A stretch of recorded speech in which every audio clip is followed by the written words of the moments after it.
नमस्कार ओमकार जी, बहुत बहुत स्वागत है आपका। नमस्कार अंजू जी, याद करने के लिए, और आपके दर्शकों को भी मेरा नमस्कार।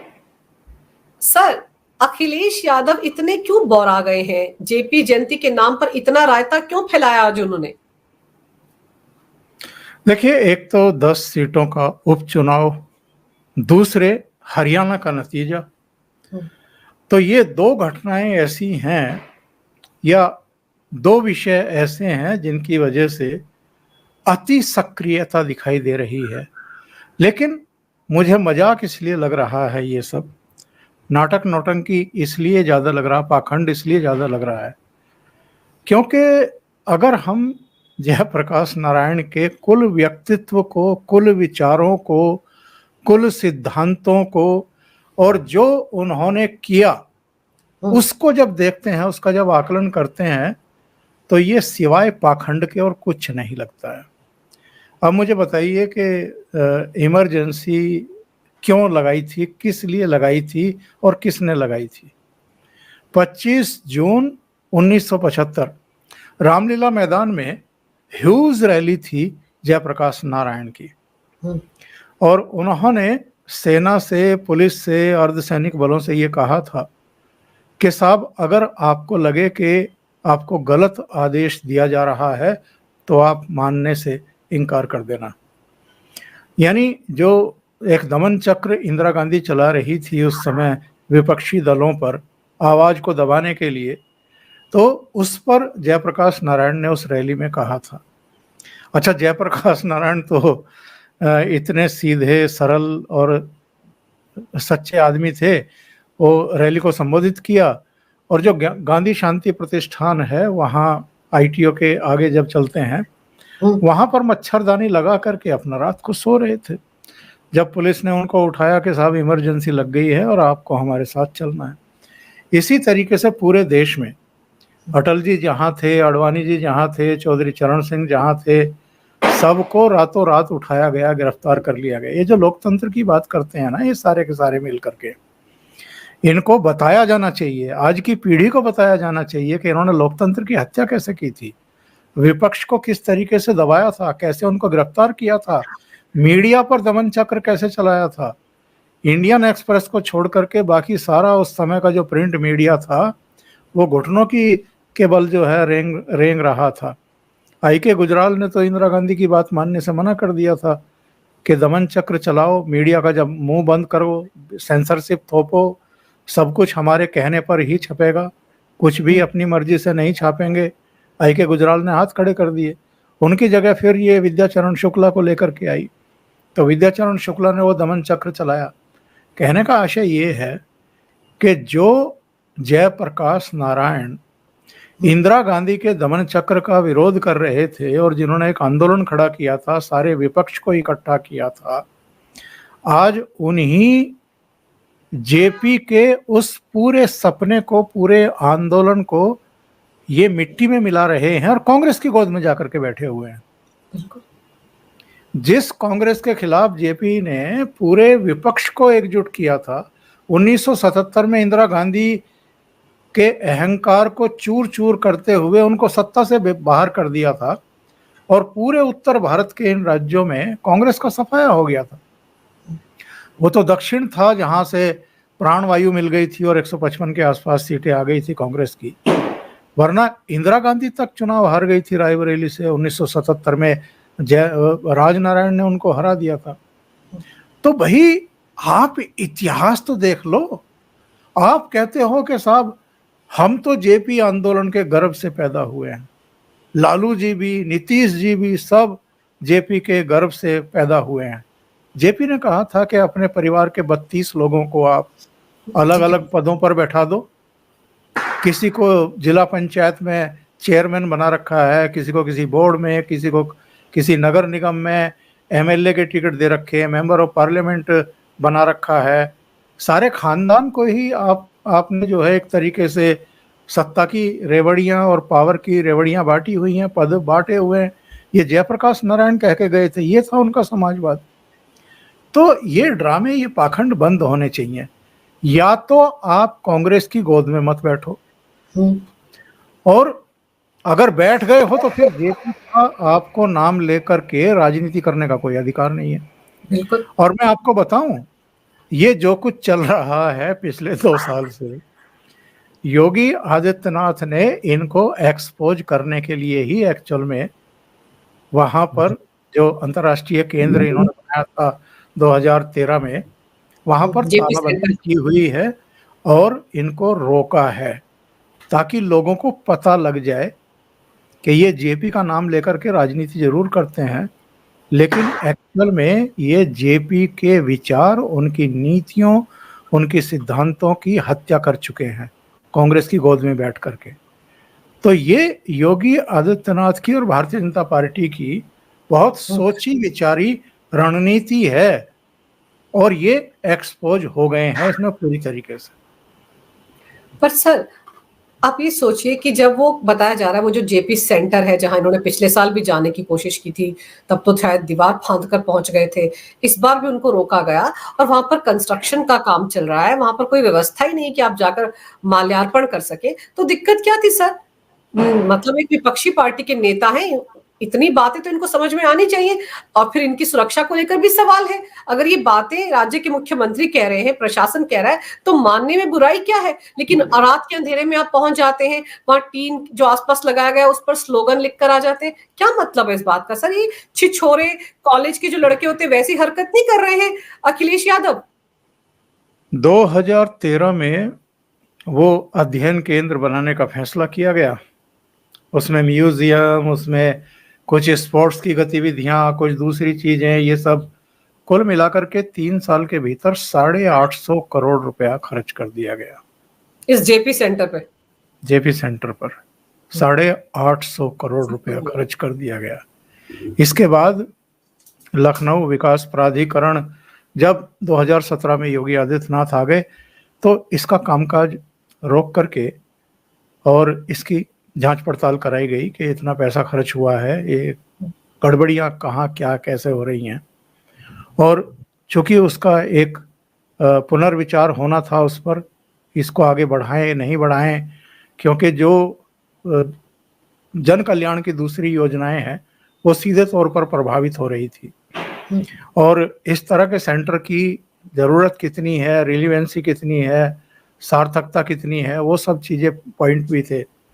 तो उसकी जांच पड़ताल बैठाई गई, बहुत सारी कुछ गड़बड़ियां पाई गई, इसलिए उसको सेंटर को ही सील किया गया।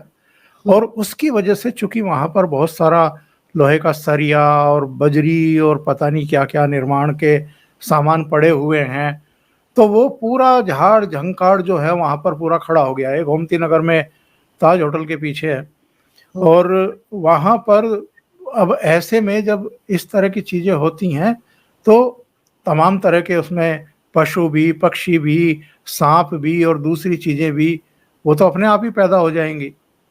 तो भाई आप ऐसे सेंटर में जाकर के, जिसकी इंक्वायरी भी चल रही है, जिस पर बहुत बड़े सवाल भी खड़े हो रखे हैं, वहां ही जाकर के ये ड्रामा क्यों करना चाहते हैं?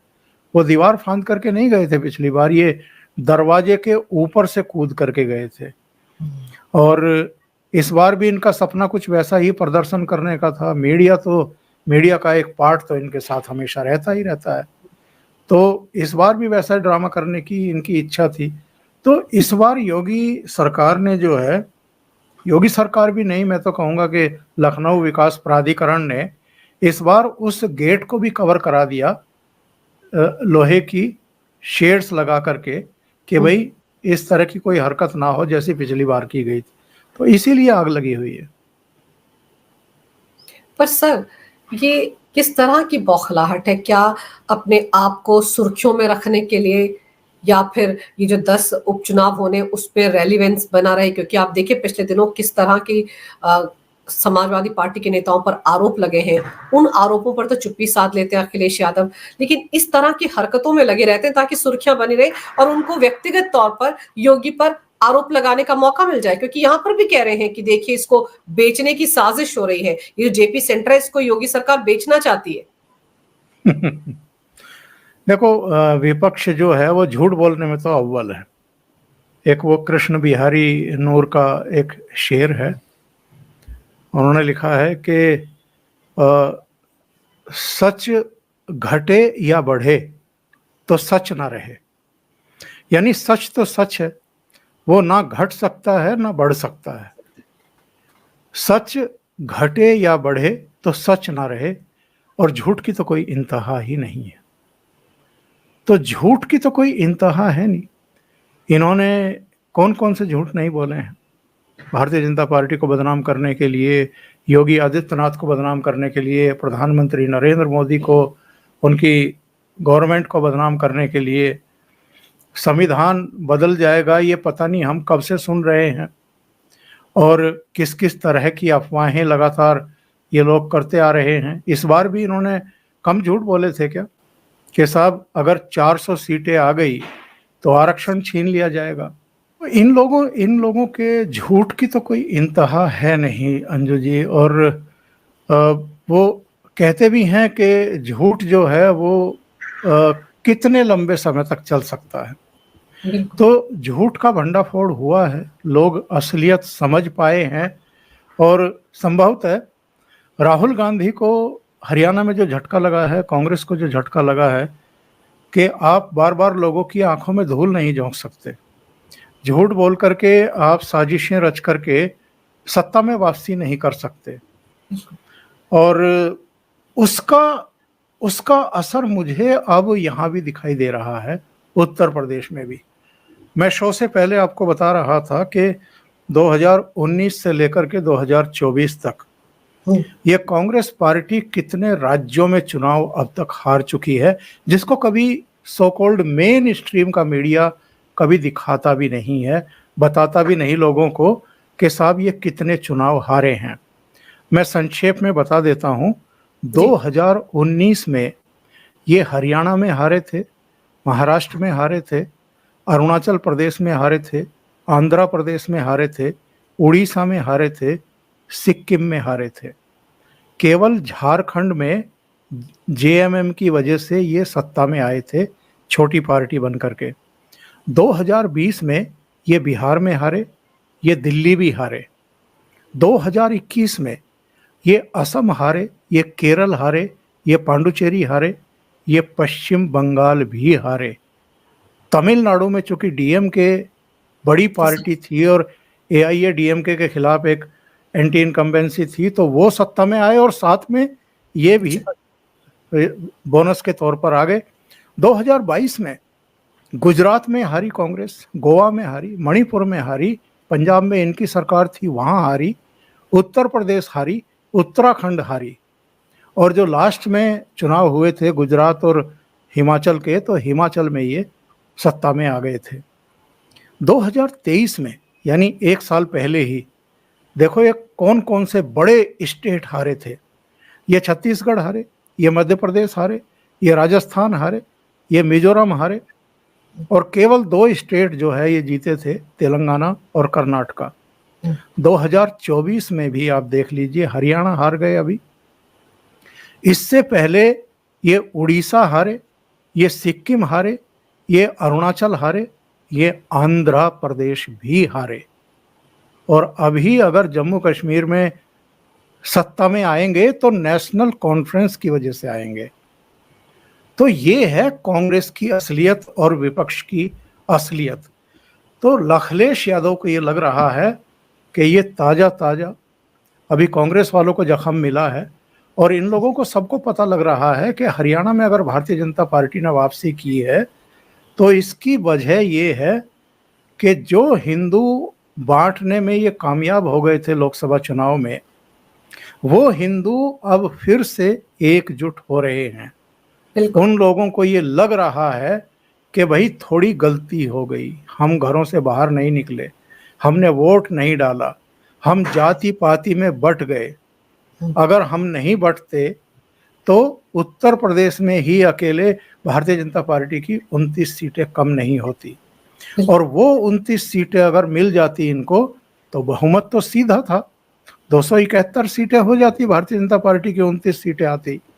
और दूसरे राज्यों में भी अगर वही माइंड सेट होता लोगों का, अगर ढील नहीं छोड़ते, तो हरियाणा में 5 नहीं घटती, राजस्थान में 8 नहीं घटती, उधर महाराष्ट्र में भी जो है इनको डेंट नहीं लगता, और बिल्कुल। पश्चिम बंगाल में भी जो है इनकी 18 से घट कर के 12 नहीं रह जाती।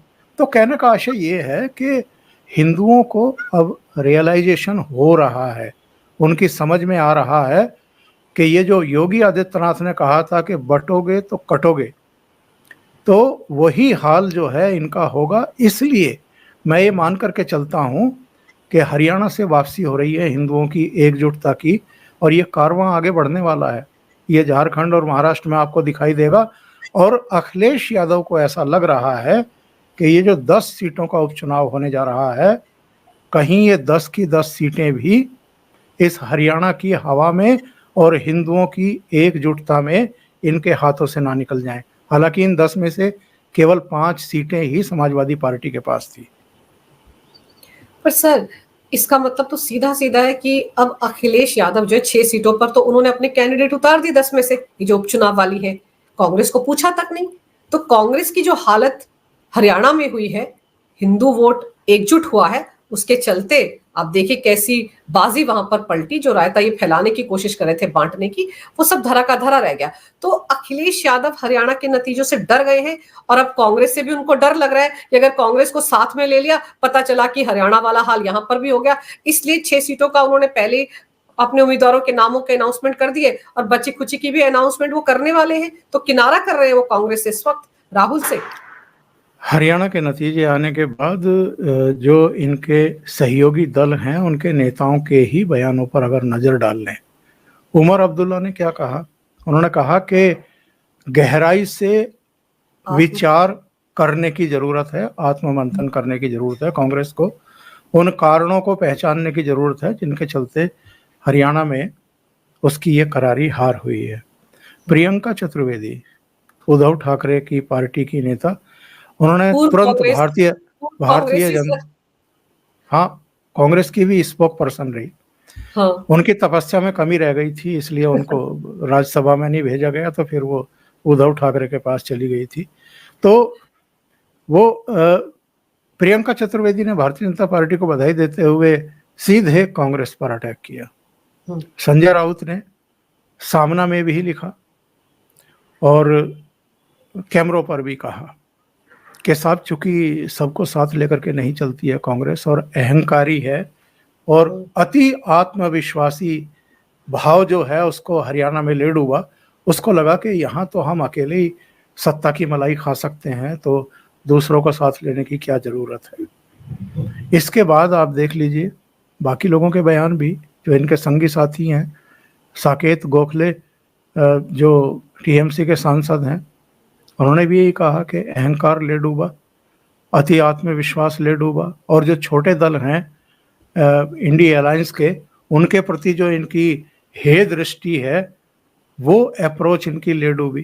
कहने का आशय ये है कि लोकसभा चुनाव के नतीजे आने के बाद जिस तरीके से राहुल गांधी, प्रियंका वाड्रा, सोनिया गांधी और मल्लिकार्जुन खड़गे ने वी दिखाते हुए एक चित्र जारी करवाया था, और उसके बाद जो एरोगेंसी देखने को मिली इनकी जबान से भी, इनकी बॉडी से भी, बॉडी लैंग्वेज से भी, पार्लियामेंट के भीतर भी, पार्लियामेंट के बाहर भी, देश के भीतर भी, देश के बाहर भी, उससे संकेत किया जा रहे थे।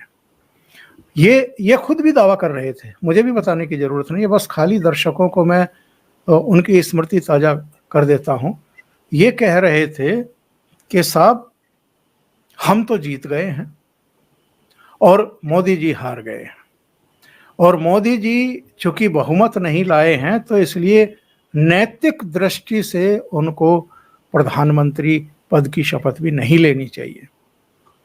अरे भाई, मैं अपने प्रोग्राम में पहले भी कह चुका हूं, 145 सीटें 2004 में कांग्रेस की आई थी, अटल जी के नेतृत्व में भारतीय जनता पार्टी की 138 आई थी, यानी दोनों के बीच में केवल 7 सीटों का फर्क था। तो 145 सीटें आपकी थी 2004 में, और आपने मनमोहन सिंह को प्रधानमंत्री पद की शपथ दिला दी। उनको नैतिक हक था प्रधानमंत्री बनने का, लेकिन जिनकी 240 सीटें आई हैं 10 साल सत्ता में रहने के बाद भी, उनको नैतिक हक नहीं है। फिर 2009 आडवाणी जी को भारतीय जनता पार्टी ने अपना फेस बनाया, वो चल नहीं पाए। एक तो वो जिन्ना प्रकरण और तमाम दूसरी चीज़ें जो हैं वो सब, ये और जिस तरह की राजनीति चल रही थी उसमें वो चल नहीं पाए साहब। और इनको 205 सीटें मिली। तो 205 ज़्यादा होती हैं या 240 सीटें ज़्यादा होती हैं? नहीं सर, तो 99 ज्यादा होती है सर, 99 सबसे ज्यादा होती है। तो मतलब बेशर्मी की इंतहा है कि आप किस तरह की पॉलिटिक्स कर रहे हैं। और या तो आप खुद मूर्ख हैं अव्वल दर्जे के, या इस देश की जनता को आप मूर्ख समझते हैं, नासमझ समझते हैं। लोगों का आईक्यू लेवल कम से कम राहुल गांधी से तो बेहतर ही है। बिल्कुल। तो उनको पता है कि भाई 240 सीटें अगर नरेंद्र मोदी की आई हैं और 293 सीटें एनडीए की आ गई हैं, उनके सहयोगी दलों की आ गई हैं, तो फिर नैतिकता, अनैतिकता, सत्य, असत्य, ये सब, इसका मतलब क्या होता है? सरकार बनाने के लिए आपको 272 का अंक चाहिए, उनके पास तो 293 सांसद थे। और तो वो भी ये सर पोल अलायंस था, कोई बाद में वो सत्ता की मलाई चाटने के लिए इकट्ठे नहीं हुए थे इनकी तरह, पहले से अलायंस था सर। और ना इनके सांसद तोड़े उन्होंने कुछ नहीं किया। उन्होंने बस सीधे राष्ट्रपति के यहाँ जाकर के अपना पूरी संख्या बताई कि साहब ये है और ये चुनाव आयोग का आंकड़ा है साहब, हमारा भी नहीं है। उन्होंने उनको शपथ ग्रहण के लिए आमंत्रित किया, उन्होंने शपथ ग्रहण की और हिस्ट्री क्रिएट हो गई। तीसरी बार वो प्रधानमंत्री बन गए निरंतरता में, जो 1960-62 के बाद कभी नहीं हुआ किसी मतलब देश में, कभी नहीं हुआ कि तीसरी बार निरंतरता में कोई प्रधानमंत्री। लेकिन ये लोग पचाएं कैसे? तो अब जो एक्चुअल में लोगों को झटका लगा परिणाम देख करके कि भाई ये क्या हुआ, और लोगों को ये एहसास हुआ कि ये हमारी कमी की वजह से, गलती की वजह से हुए। क्योंकि नरेंद्र मोदी की तरफ से तो कोई गलती हुई नहीं भाई पिछले 10 साल में। वो तो दिन रात एक किए हुए हैं देश के विकास के लिए, हर क्षेत्र के विकास के लिए, हर वर्ग के का जीवन बेहतर हो इसके लिए। तो फिर हमारी तरफ से जो ये कमी रह गई है, अब हम इसकी भरपाई करेंगे। तो अब जो नतीजे आपने हरियाणा में देखे हैं, ये अब आप उपचुनाव में उत्तर प्रदेश में भी देखेंगे, ये अब आप झारखंड में भी देखेंगे, और ये अब आप, मैं पूरे विश्वास के साथ कह रहा हूँ, महाराष्ट्र में भी देखेंगे। और महाराष्ट्र के बाद दिल्ली में भी आप निजाम बदलते हुए देखेंगे इस बार। पर सर, अब आपको क्या लग रहा है कि हरियाणा के में कांग्रेस की ऐसी हार के बाद ये जो इंडी गठबंधन था, इसमें कांग्रेस अलग थलग पड़ गई है? क्योंकि अगर हम लोग जम्मू कश्मीर की बात करें सर, तो वहां पर भी तो कांग्रेस को ले दे के 6 सीटें आई हैं, 6 पर उनके मुस्लिम उम्मीदवार जीते हैं।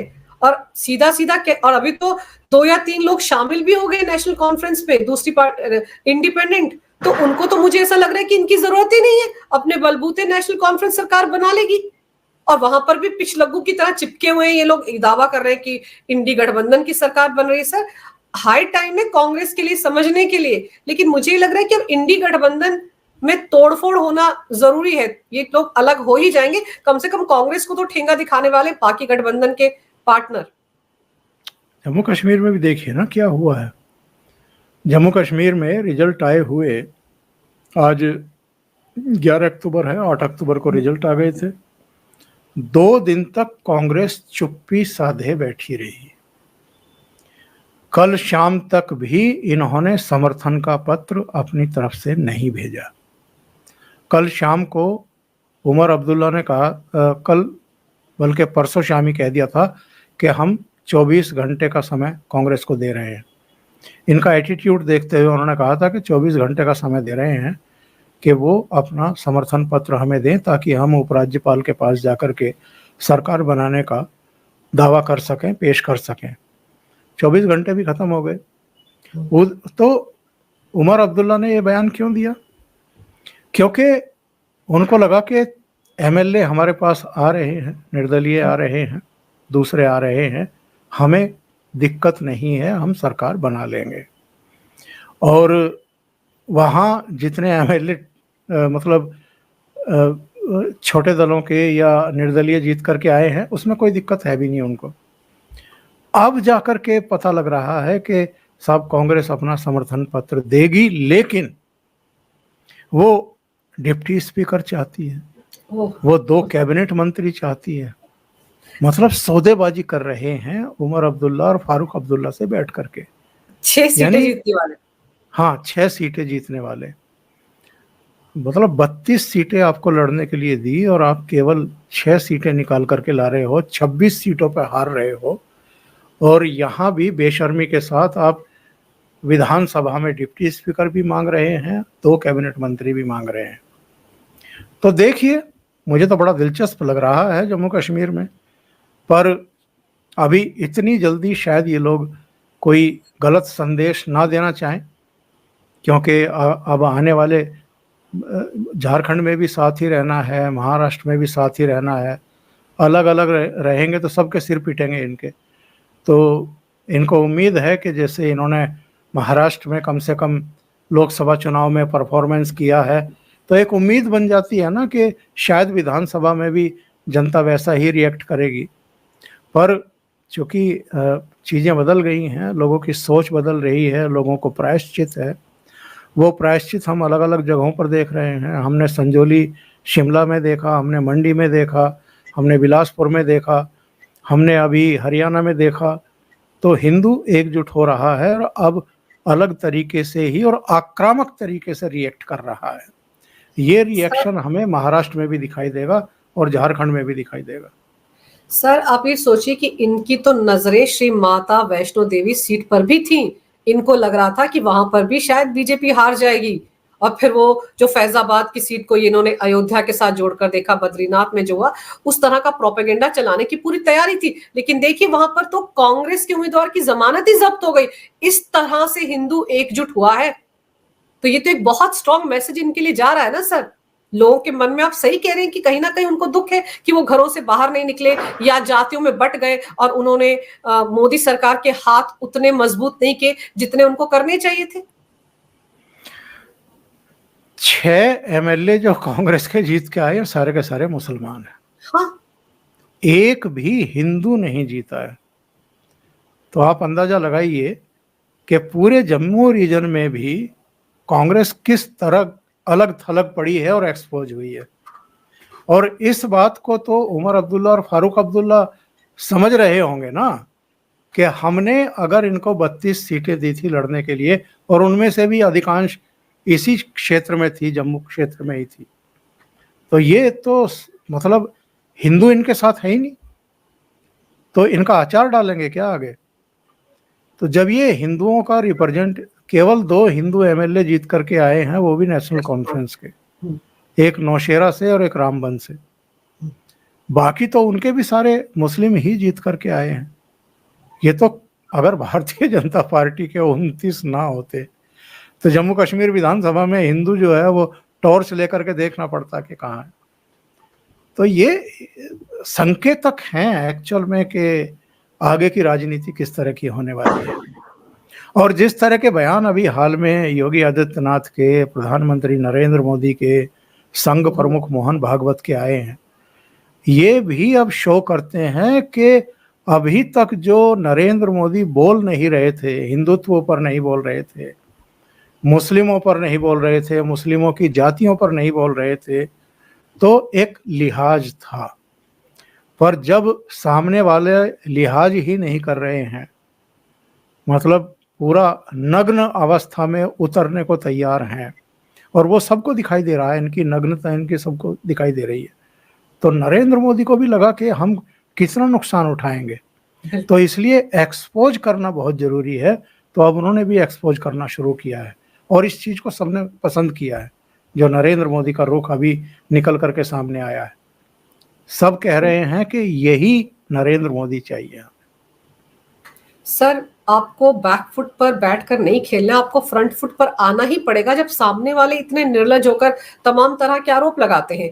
और अब तो अच्छा है सर, ये आपस में एक दूसरे के कपड़े फाड़ रहे हैं। कांग्रेस में कैसा घमासान मचा हुआ है, आप देखिए वो दरबारी पत्रकार कैसे कांग्रेस के नेताओं को बेनकाब कर रहे हैं, जो खुद माहौल बना रहे थे सर, ये कह कहकर योगेंद्र यादव की बातें याद दिला दिलाकर कि आंधी हवा नहीं आंधी चल रही है, कांग्रेस की आंधी नहीं सुनामी चल रही है। सर इन्होंने तो माहौल बनाया, चने के झाड़ पर कांग्रेसियों को बैठा दिया, और जब वो गिर गए तो अब ये कह रहे हैं कि केसी वेणुगोपाल तो अपनी महिला दोस्तों को टिकट दे रहे थे। ये कोई और नहीं कह रहा है सर, इनके पसंदीदा इनके पत्रकार ही कह रहे हैं। अब सोचिए किस हद तक इस वक्त खलबली मची हुई है कांग्रेस के अंदर और उनके इकोसिस्टम के अंदर।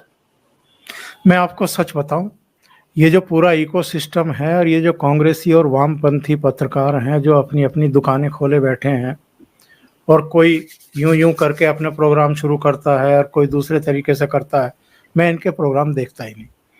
लेकिन इधर देख रहा हूं मौज लेने के लिए, मजे लेने के लिए, आनंद लेने के लिए, टेंशन फ्री होने के लिए, क्योंकि इनको रोते हुए देख करके, छाती पीटते हुए देख करके मुझे बड़ा सुकून मिल रहा है। ये वो लोग थे, और वो अजीत अंजुम कैमरा लेकर के कहाँ कहाँ नहीं घूम रहा था, और उसके मुंह पर ही लोग कह रहे थे कि भारतीय जनता पार्टी आ रही है। कैसे आ रही है? उसका हर स्टेट में यही सवाल होता है। अगर कोई कह दे कि भारतीय जनता पार्टी आ रही है, या मोदी जी ने बहुत अच्छा काम किया, या योगी जी ने बहुत अच्छा काम किया, या बीजेपी के इस मुख्यमंत्री ने बहुत अच्छा काम किया, तो उसके मुंह में जो है वो कुनेन जो है वो घुल जाती है, उसके चेहरे के भाव देखने के लायक होते हैं। तो ये सारे के सारे, और ये तो राजदीप सरदेसाई तो पिछले 20-22 साल से मोदी जी की ऑब्ituary लिख रहे हैं, इस बार भी लिख रहे थे। सुबह 9 बजे, 9:30 बजे तक जब कांग्रेस पार्टी को 76 सीटों पर दिखाया जा रहा था, भारतीय जनता पार्टी को 8 से 12 सीटों पर दिखाया जा रहा था, तो इन सब ने जश्न मनाना शुरू कर दिया था स्टूडियो में। और वहां कांग्रेस मुख्यालय पर 24 अकबर रोड पर 2 ढोल वालों ने ढोल बजाने शुरू कर दिए थे। बैकग्राउंड में उनकी आवाज सुनाई पड़ रही थी, और कैमरों पर पवन खेड़ा कह रहे थे कि आप देखिएगा कि हमारी सीटें जो हैं वो 80 तक पहुंचेंगी। और जब पूछा गया कि इतनी जबरदस्त सफलता क्यों, बोला नहीं नहीं, अब लोग अब नरेंद्र मोदी से नफरत करने लगे हैं, घृणा करने लगे हैं, लोग कह रहे हैं कि हटा दो इस चेहरे को सामने से। तो इनके शुरू के बयान उठा करके देखिए। और उसके बाद फिर मैंने एक वीडियो अपने उस पर तो चलाया था चैनल पर, वो दोनों ढोल वालों को इन्होंने कह दिया कि भैया तुम निकल लो पतली गली से, यहाँ का माहौल ठीक नहीं है अब। तो उनको तो इन्होंने राम राम करके बाहर भेज दिया। और जो ये जलेबी वलेबी के ऑर्डर दिए होंगे, वो हलवाई भी कहीं ढूंढ रहे होंगे इनको कि साले कहाँ जो हैं छिप गए हैं। पहले तो ये कई जो है कुंटल जलेबी के ऑर्डर दे दिए और अब भाग गए। तो होश की दवा खानी चाहिए। और अगर आप अपने आप को पत्रकार कहते हो तो पत्रकार ही बने रहो। थोड़ा बहुत इधर उधर का फेवर तो चल जाता है, लेकिन आप एजेंडा सेट करके किसी के खिलाफ पूरी तरीके से पालेबंदी करके आप सामने वाले को बिल्कुल एकदम मच्छर समझने लगें, और जो एक्चुअल में मच्छर है उनको शेर बताना शुरू कर दें, तो ऐसे तो काम चलता नहीं ना। फिर यही हालात देखने को मिलते हैं जो इस समय हो रहा है। जिनका आप नाम ले रही हैं कि वो वेणुगोपाल की किसी महिला मित्र का जिक्र कर रहे हैं, किसी की क्या, वो तो कई महिला मित्रों का जिक्र कर रहे हैं कि उनको टिकट दिलाने में लगे हुए थे हरियाणा से। तो ये कोई नई बात तो है नहीं अंजू जी। मैं तो कांग्रेस कई साल कवर किया है, और मैं जानता हूँ, मैं नाम नहीं लेना चाहता उन लोगों के, लेकिन वो इसी काम के लिए बदनाम थे। एक मध्य प्रदेश के नेता थे, एक महाराष्ट्र के नेता थे, महाराष्ट्र के बल्कि 2 नेता थे। तो वो सब इन्हीं चीज़ों के लिए बदनाम थे, मतलब गलत कामों के लिए। तो कांग्रेस के भीतर भी सब जानते हैं, कांग्रेस को कवर करने वाले पत्रकार भी सब जानते हैं। और नारायण दत्त तिवारी तो राजभवन में ही पकड़े गए थे रंग रैलियां करते हुए। तो बाकी का तो आप बात ही क्या करिएगा। सर आप सोचिए कि उनकी कितनी सारी महिला नेताएं हैं जो कांग्रेस छोड़कर बीजेपी में आई हैं। फिर केरल में उनके एक नेता थी जिन्होंने कास्टिंग काउच का आरोप लगाया था, सिमी रोजवेल, जिसको पार्टी से बाहर निकाल दिया इन्होंने। तो असम में क्या हुआ था, असम के एक महिला नेता थी एनएसयूआई की, उनके साथ क्या हुआ था, एक लंबी चौड़ी लिस्ट है सर। लेकिन अच्छी बात यह है कि अब ये डर के मारे खुद ही एक दूसरे के कपड़े फाड़ रहे हैं, किसी और को आरोप लगाने की जरूरत नहीं है, अंदर से ही आरोप लगाए जा रहे हैं एक दूसरे के ऊपर। इतने बौखला गए हैं ये हिंदुओं की एकजुटता से हरियाणा में। तो अच्छी बात है, खुद ब खुद एक्सपोज हो रहे हैं सर, और उधर अखिलेश यादव भी जेपी के नाम पर एक्सपोज हो रहे हैं। पता चल रहा है किस कदर डरे हुए हैं, उनको लग रहा है कहीं हरियाणा का इतिहास यहाँ ना दोहराया जाए 10 उपचुनाव में। तो धीरे धीरे करके सर ये जो इंडी गठबंधन बना हुआ है, कहीं कीट कहीं का रोड़ा, भानुमति ने कुनबा जोड़ा, ये खुद ब खुद बिखर जाएंगे। और फिर काठ की हांडी जितनी बार चढ़ाएंगे बार बार थोड़ी चढ़ेगी, एक बार ही झूठ बोल सकते हैं, बार बार तो लोगों को बेवकूफ नहीं बना सकते। तो इसलिए ये अच्छे तरीके से खुद ब खुद एक्सपोज हो रहे हैं सर। सर आपने इस विषय पर विस्तार से जानकारी मेरे दर्शकों को दी, मेरे लिए समय निकाला, आपका बहुत बहुत धन्यवाद। जी, बहुत नमस्कार। धन्यवाद। नमस्कार।